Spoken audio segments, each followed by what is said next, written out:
Hello guys, कैसे हैं। चलो दोस्तों, सुनते हैं आज की कहानी। राजन सिनेमा देखकर घर लौट रहा था। उसे सिनेमा देखने का बहुत शौक़ था। जहाँ कहीं भी नई फिल्म लगती वो उसको देखने के लिए अकेला ही दौड़ पड़ता। उसको नाइट शो बहुत पसंद था। वो रात को 9 से 12 वाला शो ही अक्सर देखा करता था। और एक दिन वो जब सिनेमा देखकर वापस रात को घर लौट रहा था, 12:30 का टाइम होगा, बारिश हल्की हल्की शुरू हो गई। वो अपने कदम तेज़ कर देता है और चलते हुए उसके कदम तेज़ करने के बाद बारिश तेज़ होती जाती है। वो एक घना पेड़ देख के वो पेड़ के नीचे रुक जाता है और बारिश के बंद होने की इंतज़ार करता है। लेकिन बारिश तो और भी तेज़ होती जा रही थी, बिजली कड़क रही थी। वो अपनी जेब से टॉर्च निकालता है और इधर उधर टॉर्च की रोशनी फेंक के देखने लगता है कि कोई मुझे बचाव का साधन मिल जाए जिससे मैं बच सकूं और अपने घर सुरक्षित पहुंच सकूं। लेकिन उसे कुछ नहीं दिखाई देता, सिर्फ बारिश और कोहरे के अलावा उसे कुछ नहीं दिखाई देता, क्योंकि सर्दी का टाइम भी होता है।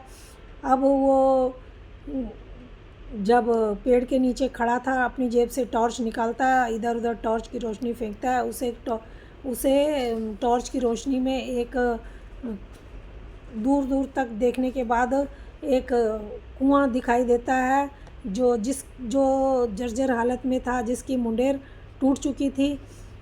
वो देख फिर दोबारा वो इधर उधर टॉर्च मारता है और देखता है, उसे कुछ भी दिखाई नहीं देता। वापस वो जब टॉर्च को मोड़ता है कुएं की तरफ को, तो कुएं पे उसे एक औरत बैठी हुई दिखाई देती है, जिसकी टांगें कुएं में लटक रही थी। वो सोचता है कि ये कुएं में छलांग लगाने के लिए यहाँ पर बैठी हुई है।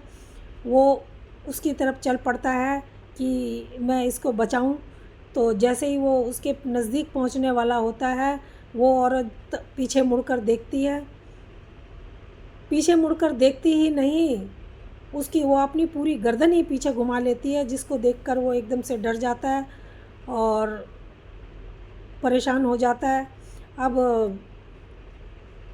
वो इस तरह डर गया था कि वो कांपने लगता है बुरी तरीके से, डर के मारे। वो वहाँ से पीछे को आने लगता है और हनुमान चालीसा ज़ोर ज़ोर से बोलने लगता है।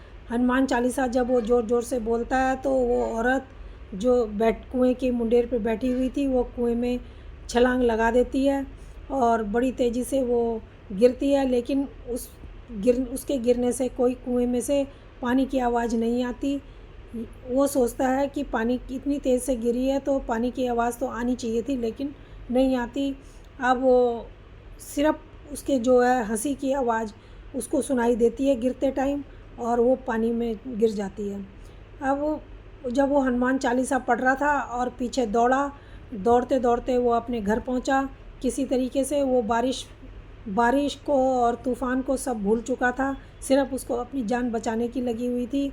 वो अपने घर पहुंचता है और चैन की सांस लेता है। वो सोचता था, ये सब क्या है, ये मेरे साथ क्या हुआ। आज भी वो इस बात को सोचकर डर जाता है और वो सोचता है कि ये अचानक मेरे साथ क्या घटना घट गई। तो दोस्तों, ये कहानी कैसी लगी? अगर अच्छी लगी हो तो प्लीज़ लाइक और सब्सक्राइब ज़रूर करना। धन्यवाद।